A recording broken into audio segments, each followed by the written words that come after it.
So for the Threefold Way, I've moved location. And since we've established the ground in the survey for a deeper understanding of ethics, Bhante now goes in to look at ethics proper. So the first thing he does is define what we mean by ethics, which is Shila in Sanskrit, or Sila in Pali, which literally means nature, character, habit or behaviour. So we're talking about something much broader than just simply observing a set of rules. It's about who you are and how you live, the being that you are in the world, which is much more exciting and much more relevant to us at every level. And he talks about the precepts in relation to going for refuge. So this is really where Bhante started to explore the depth of going for refuge and what it means to go for refuge to the three jewels. That going for refuge is expressed in the 5 precepts, and for that moment when you cease to observe the ethical precepts, then you cease to become a Buddhist. Which actually is quite profound, and he started to explore it more as he went on in his life. And you can read about that in the history of my going for refuge. So he talks about the 10 precepts, of course, which later on when he founded the Triratna Buddhist Order, that's the number of precepts that we follow. So it's interesting that he should bring them up here as something so fundamental to the Buddhist life. He also talks about the 5 precepts and the 8 precepts of the novice. And we're familiar with those lists. So he's saying, well, there are a list of rules, a list of precepts, but it's not just about ethical formalism. He says it's not just about abstention from evil without learning to do good. And of course, this is something that he really developed later when he talked about, he defined the 10 precepts in their positive formulations as well as their negative formulations. And he says, well, the basis of Buddhist ethics is about motivation, about expressing non-greed, non-hatred and non-delusion. But if you think that's just ethics of intentions means that, well, you can do anything as long as your intentions are good, think again. And this is where he gets some really lovely phrases, where he says, behaving unskillfully is not just a matter of psychology. It's not just a matter of what's going on in your mind. What you do in your mind is expressed in terms of your actions. So he says that deeds are a condensation of thoughts, just as water is a condensation of air. And your actions proclaim from the rooftops what happens in the secret and silent chambers of your heart.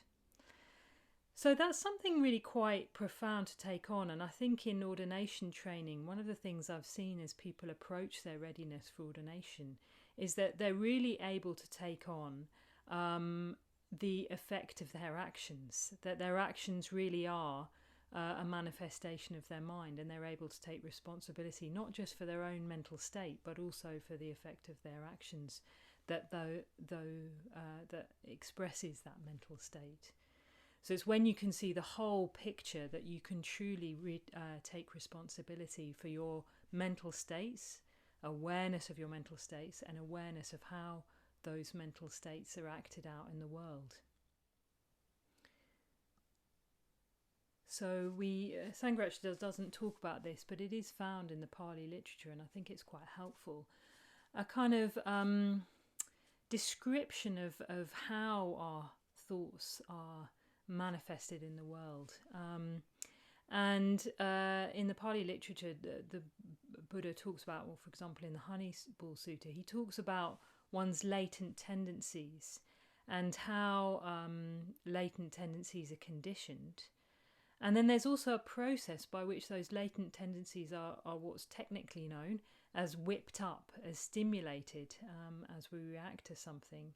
And then those stimulated latent tendencies are then acted out in actions of body, speech and mind.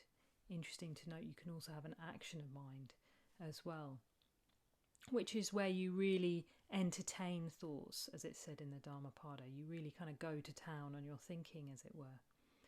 So there's this process by which you have latent tendencies in the mind that are conditioned. They get whipped up and stimulated, triggered, one might say, or activated by contact with the world, and then you act them out. And it's the acting them out that's karmically significant. It's the entertaining them. It's living them out in the world. So there is something in that you might want to follow up in your groups. The processes by which thought turns to action, and does it inevitably turn to action, or can we respond creatively to our latent tendencies and to our thoughts, to our unskillful and skillful motivations? Are they always going to be acted out in the world, or can we do something about that? So that's the process of ethics, but Sangharakshita goes even further than this. He says that with the arahant, if you really kind of perfect ethics, is unable to act unskillfully. It's simply impossible that the enlightened being can act unskillfully in the world. In the Pali text, it's described as the Buddha has no volitions whatsoever, no karma whatsoever. But it's not because he's capable of good or bad acts. It's just that his actions flow from a completely liberated state of mind. And the actions, the difference in actions between an ordinary person and an arahant is not just a difference of degree. This is what Sangharakshita says. He says it's a completely different thing. It's almost unimaginable to us how the Buddha acts in the world. He says the Buddha's action, or the action of an arahant, is the spontaneous outward expression of an emancipated mind. It's not ordinary disciplinary observance. But it's through disciplinary observance, it's through practicing the precepts that we can, in a way, get closer to the mind of the Buddha. We act as if we are the Buddha. We act like the Buddha acts. And through acting as if we were a Buddha, we become a Buddha. We start developing the state of mind of the Buddha. He says it's a bit like morality being the words of that most perfect of all poems, the holy life, the language which makes intelligible the secrets of spirituality. And meditation and wisdom are its rhythm and its imagery. So yes, it's a bit like morality or ethical behaviour is listening to the words of the Buddha, the words of the enlightened mind, practicing those words, sort of turning over those words, living those words, and through living those words one can understand the state of mind behind them.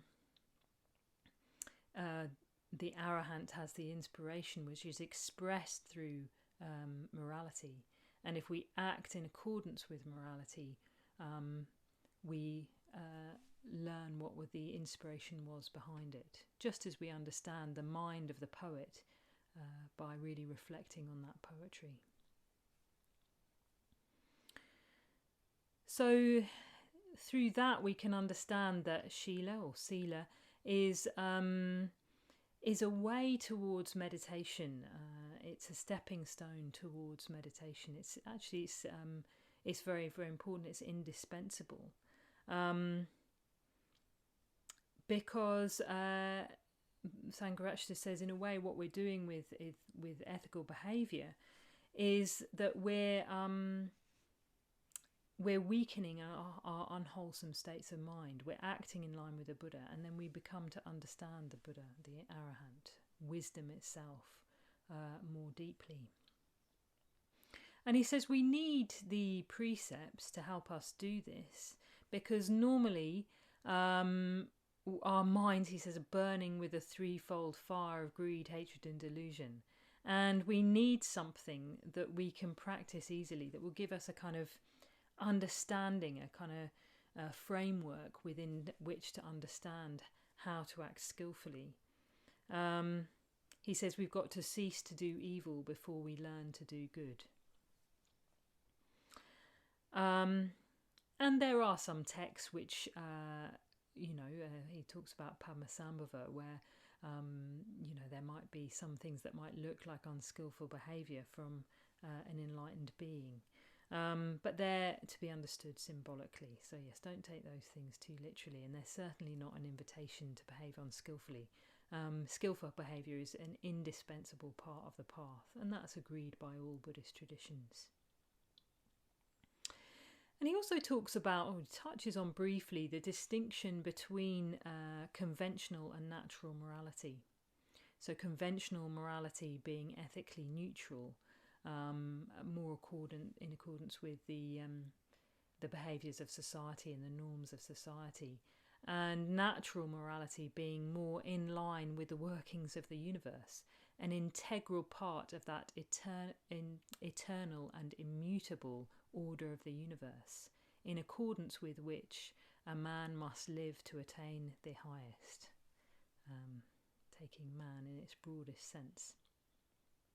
So that's something else you might want to explore in the group. You might want to explore, what does it mean to have an ethical universe? What does it mean? What does natural morality really mean? What does it mean that we're acting in line with reality when we act skillfully? And that's something that's really, really quite exciting, because it's not just about us, a sort of mechanical procedure where we act skillfully and therefore we become a Buddha. Actually, we become a Buddha because we're acting in line with reality. We're acting in line with the way things actually are. So that's something that you might want to really reflect on and explore in your own practice as well as in the groups. You might also want to look at what is the difference between conventional morality and natural morality. And a good way to explore this is, why do you take off your shoes when you enter a shrine room? Reflect on that. Is that natural morality or is it conventional morality? And can we dispense with conventional morality? Is because conventional morality is karmically neutral, does that mean that we have to give it up altogether? Or can it be a useful way to help us enter into natural morality?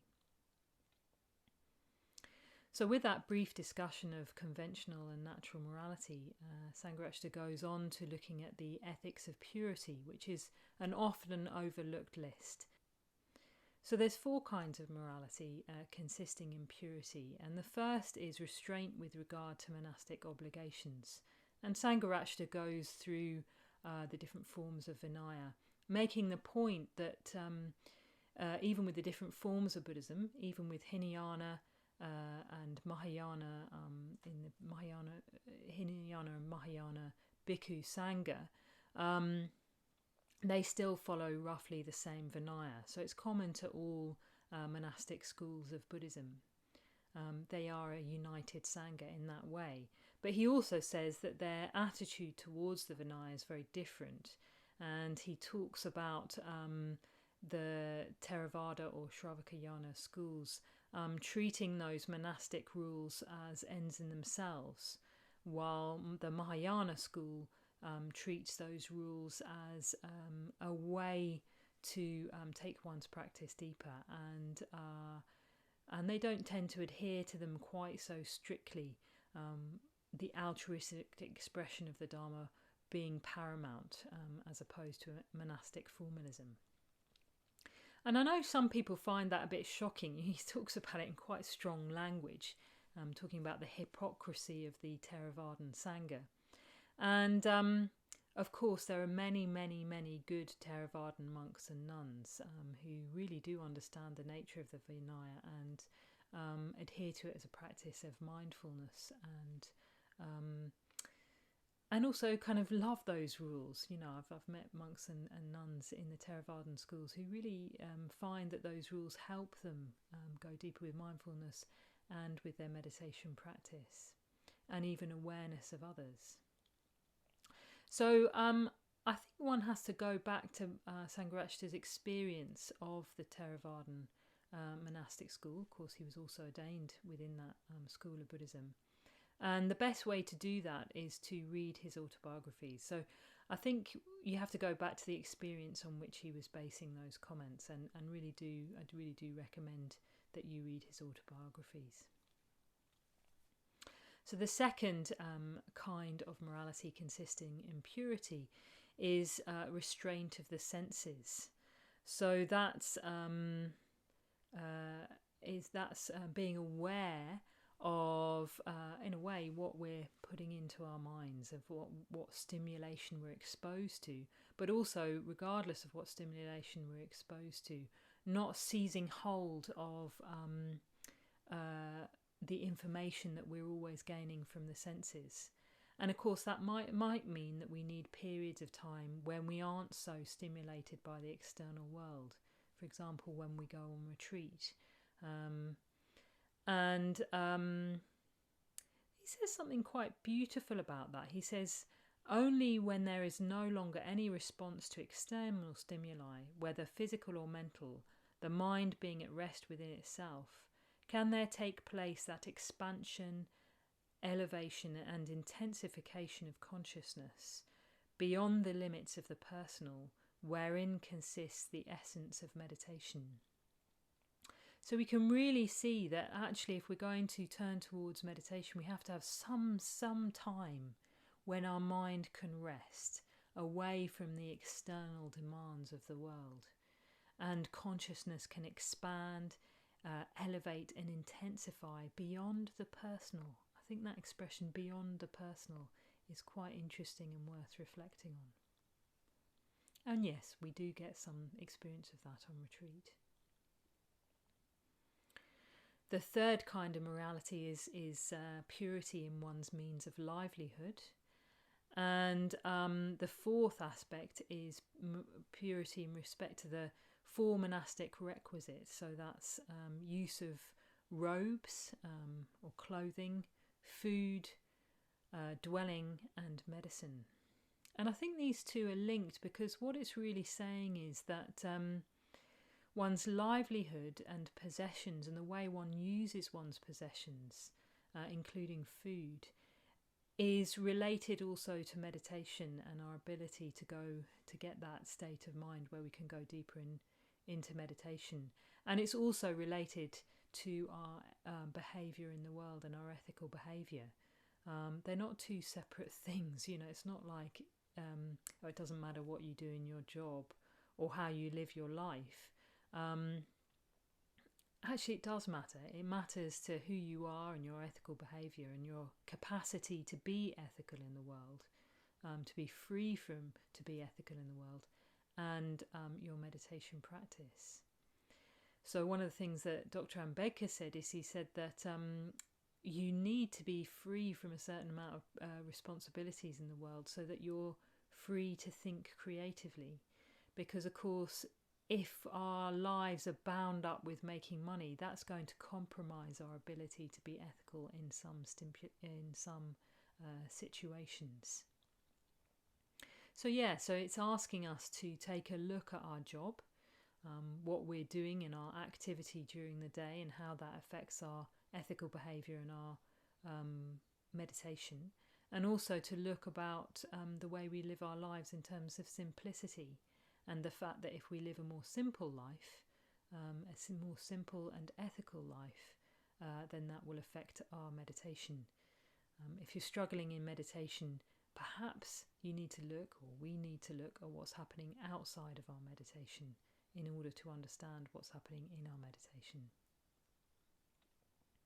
So that's Sangharakshita's overview of ethics. Of course, we do look at that more deeply when we study the 10 pillars of Buddhism, but I think it gives a really good overview as to what we're exploring here.